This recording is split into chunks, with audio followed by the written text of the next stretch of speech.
क्या आपने कभी सोचा है, कुछ लोग आपकी हर बात सुनते हैं लेकिन बदलते नहीं। आप समझाते हैं, वे समझते नहीं। आप नाराज़ होते हैं, उन्हें फ़र्क नहीं पड़ता। फिर आप चुप हो जाते हैं, लेकिन तब भी कुछ नहीं बदलता। ऐसा क्यों होता है? क्योंकि हर चुप्पी असरदार नहीं होती। अगर किसी को यकीन हो जाए कि आप चाहे जितना दुखी हो, आप हमेशा वही रहेंगे, तो आपकी चुप्पी उसके लिए सिर्फ़ एक आदत बन जाती है। तो आज मैं आपको 7 ऐसे मनोवैज्ञानिक कदम बताऊंगी जो किसी और को नियंत्रित करने के लिए नहीं, बल्कि खुद को मजबूत बनाने के लिए है। पहला कदम, अपनी ऊर्जा बचाइए। हर लड़ाई लड़ना ज़रूरी नहीं होता। अगर आप रोज़ एक ही बात समझा रहे हैं और सामने वाला हर बार वही गलती दोहरा रहा है, तो समस्या आपकी बात में नहीं, उसकी समस्या उसकी इच्छा में हो सकती है।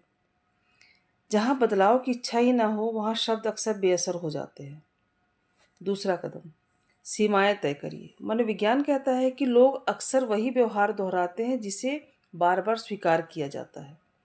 अगर कोई बार बार आपका अनादर करता है और आप हर बार उसे नज़रअंदाज करते हैं, तो उसे यही लगेगा कि यह स्वीकार्य है। सम्मान की शुरुआत आपकी अपनी सीमाओं से होती है।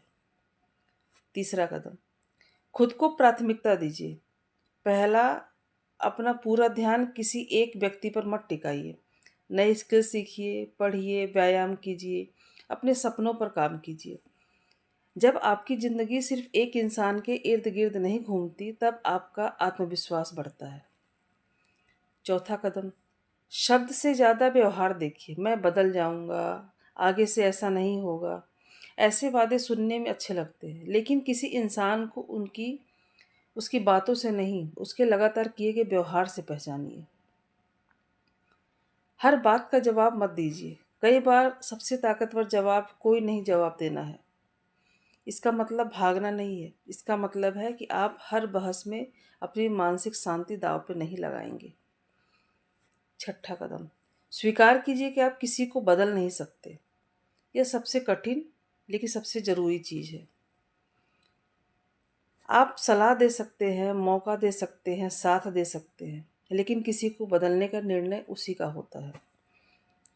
सातवां कदम, ज़रूरत पड़े तो आगे बढ़ जाइए। अगर कोई रिश्ता लगातार आपका आत्मसम्मान, मानसिक शांति और खुशी छीन रहा है और लंबे समय तक सुधार की कोई कोशिश दिखाई नहीं देती, तो ज़रूरी है दूरी बनाना, हार नहीं, बल्कि अपने लिए एक स्वस्थ निर्णय हो सकता है।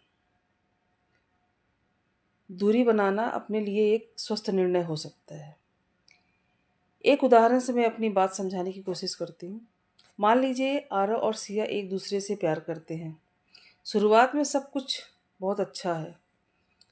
वह हर छोटी बड़ी बात का ख्याल रखता, समय देता और हर बार रिश्ता बचाने की कोशिश करता। लेकिन धीरे धीरे सिया बदलने लगी। वह घंटों तक मैसेज का जवाब नहीं देती, बात बात पर गुस्सा हो जाती और हर बार कहती, तुम बेवजह सोचते हो। आरव ने कई बार समझाया। उसने सोचा शायद प्यार से सब ठीक हो जाएगा, लेकिन कुछ भी नहीं बदला। आखिरकार उसने चुप रहना शुरू कर दिया। उसे लगा कि अब सिया उसकी कमी महसूस करेगी। एक हफ्ता बीत गया, दूसरा हफ्ता बीत गया, लेकिन सिया के व्यवहार में कोई बदलाव नहीं आया। उसी दिन आरव को एक बात समझ में आ गई, सिर्फ चुप रहना किसी को नहीं बदलता। उससे अपनी ऊर्जा उसने अपनी ऊर्जा पूरा खुद पे लगानी शुरू कर दी। वह जिम जाने लगा, नई चीज़ें सीखने लगा, अपने करियर पर ध्यान देने लगा और सबसे ज़रूरी, उसने अपने आत्मविश्वास को प्राथमिकता दी। कुछ महीनों बाद सिया ने खुद मैसेज किया, तुम पहले जैसे नहीं रहे, क्या हुआ? आरव ने सिर्फ इतना जवाब दिया, मैं बदला नहीं हूँ, बस मैंने अपनी कीमत समझ ली है। यही मनोविज्ञान है। आपकी चुप्पी किसी को बदलने की गारंटी नहीं है, लेकिन जब आप अपनी कीमत समझ लेते हैं, तब दुनिया भी आपको उसी नज़र से देखना शुरू करती है। याद रखिए, चुप रहना ताकत हो सकता है, बोलना भी ताकत हो सकता है, लेकिन सबसे बड़ी ताकत यह समझना है कि आप क्या नियंत्रित कर सकते हैं और क्या नहीं। अगर यह वीडियो आपको पसंद आया हो तो इसे लाइक करें, चैनल को सब्सक्राइब करें और कमेंट में लिखें, मैं अपने आत्मविश्वास से कभी समझौता नहीं करूँगा।